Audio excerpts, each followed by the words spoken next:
Қайырлы күн баршаларыңызға, менің каналыма қош келіпсіздер. Бүгін сіздермен бірге жасалу жолы өте оңай, дәмі керемет болып шығатын сырты қытырлақ, ішінде неше түрлі дәмді начинкалары бар осындай сигара бөрек жасайтын боламыз. Осы рецепт соңына дейін қарап жасап көріңіздер. Ең алдымен бізге електен өткен ұнымыз қажет.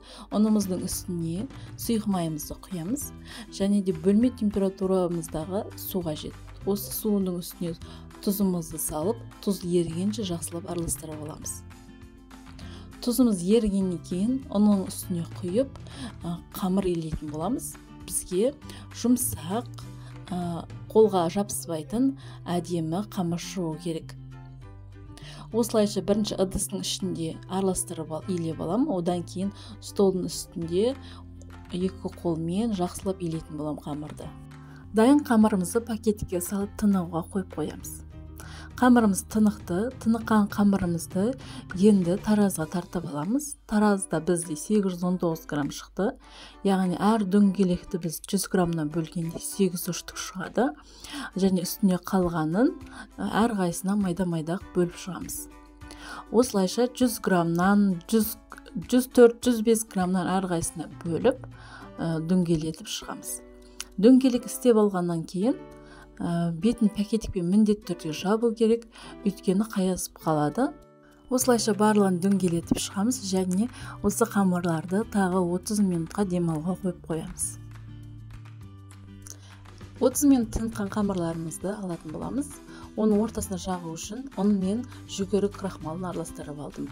Бізге картоп крахмалы жарамайды, сондықтан жүгері крахмалын аламыз. 3 қамырымызды алып, жүгері крахмал мен ұнымызды араластырған сеуіп, үстіне сеуіп, жақсылап шелпектің көлемі болғанша жайып аламыз. Үшеуін 3 бөлек жаямыз ең бірінші. Екеуден жайсаңыздар да болады.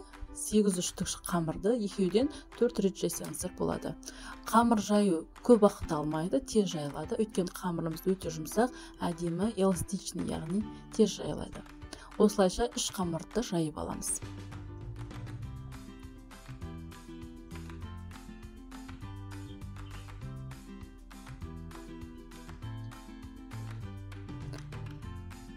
Үш қамырымызда жайылғаннан кейін ұнымызды жақсылап сеуеміз, үстіне толығымен көп себеміз, және 3 қамырымызды бірінің үстіне бірін қоямыз. Осылайша жайлап жая бастаймыз. Қолымыздың күшін қатты салмаймыз. Кішкене дөңгелетіп жайып аламыз. Одан кейін үлкен оқтауымызды алып, шеттерін жаятын боламыз. Әр қайсының шетін жайып шығамыз. Шеттер қалың болып қалмау үшін осылайша шеттерін жайып шығамыз. Одан кейінгі кәдімгі қамырды, яғни еттің қамыр жайған сияқты дөңгелетіп жая береміз. Осылайша жаямыз, және ортасын міндетті түрде ашып тұру керек. Жая бергенде ортасы жабысып қалады. Осылайша ашамыз, және ортасындағы қамырды ауыстыратын боламыз. Оны ортасындағы қамыр астына немесе үстіне қоямыз.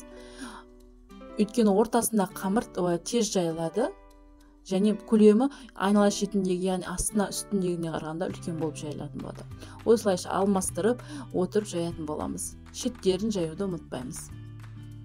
Біз қамырды өте жұқа болғанша жаямыз. Қамырдың астындағы суреттер, яғни дастархан суреті, бір жазу көрінетінге дейін жаямыз. Алғашқы уақытта ұнымызды жақсы себе береміз. Кукурузный крахмалды ең соңына таяған уақытта азғантай себеміз. Өйткені кукурузный крахмал ол тез қамырды кептіріп жібереді. Мінекей біздің қамырымыз дайын болды. Өте жұп-жұқа, әдемі болды. Қамырлы жайып атқанда бір-біріне жабыспады, және де крахмалды көп емес. Астына қойған мінекей жазуымыз толығымен көрініп, оқылып тұр. Мінекей енді қамырларымызды бір-біріне дөңгелектігін әдемілеп дөңгелектеп аламыз, және ортасынан кесеміз. Ортасынан кескеннен кейін осы бір бетін екінші бетін үстіне қоямыз.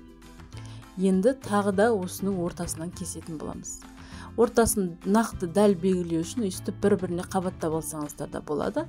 Осылайша ортасынан тағы кесіп, осыны тағы үстіне қоямыз. Енді осы бөлікті біз енді 3-ке бөлетін боламыз. Көзбен бөліп алыңыздар. Мінекей 3-ке бөлеміз. Бұл бөлінген бөліктерді біз бірден арасына начинкасын салып, салмасын салып жасайтын боламыз. Үстіп жайып қойып, одан кейін барлығын жайып алып істейтін болса, ол кезде біздің қамырымыз кеуіп құрап қалады. Яғни ішіне начинка салып орауға келмейтін болады. Бетін күліңкімен жауып қойып, біз заттарымызды дайындаймыз. Ортасына салмасына мен сыр мен қайнатылған картоп қолданатын боламын. Дәміне қарай тұз, бұрышты, сары майды салып алдым. Ең әуелі осында біреуін алып аламыз. Сырды бөліктерге өстіп бөлдім.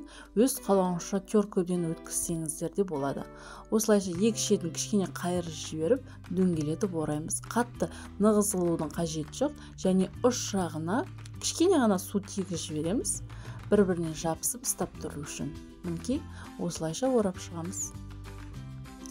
Барлығын осылай әдемілеп орап шығамыз. Картоппен де осылай ораймыз. Қамырларымыздың беті міндетті түрде күліңкімен жабылып тұру керек, қайысып қалмас үшін.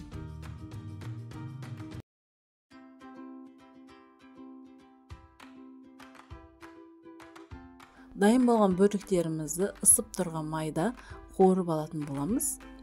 Бөліктеріміздің қамыры жұқа болғаннан кейін тез қуырылады. Басында міндетті түрде қарап тұруларыңыз керек. Бір беті қызарған кейін екінші бетіне аударып қуырып аламыз.